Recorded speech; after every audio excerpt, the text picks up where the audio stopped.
ito po yung prensa o tinatawag na plancha po ng mga sinaunang panahon. Ito po ay, kung hindi po ako nagkakamali, panahon pa po ito ng mga Kastila. So, ito po, pamana po ito ng mga lolo pa po namin. Si Papa po, yung lolo niya pa po, galing pa po daw ito sa mga Kastila. So, ito po yung mga ginagamit nila ng sinaunang panahon para ma-plancha yung damit. Nilalagyan po ito ng diuling bago po magkaroon ng plancha na may hawakan. Ito po yung unang ginagamit nila, friends.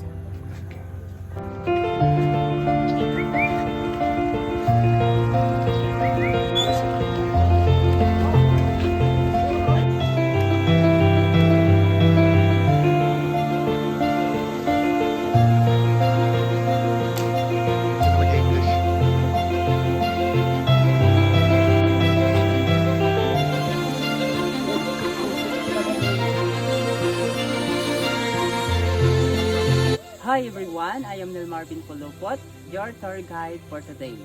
I would like to introduce to you the things that can catch the crayfish, mud crayfish, and the mangrove forest.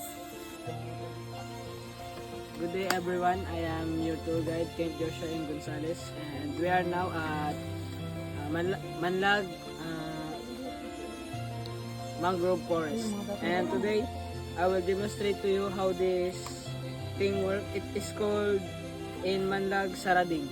So the mud crayfish enter in here, and when the manla touch this thing, and it goes like this, and the mud crayfish will be trapped inside. That's all. Thank you.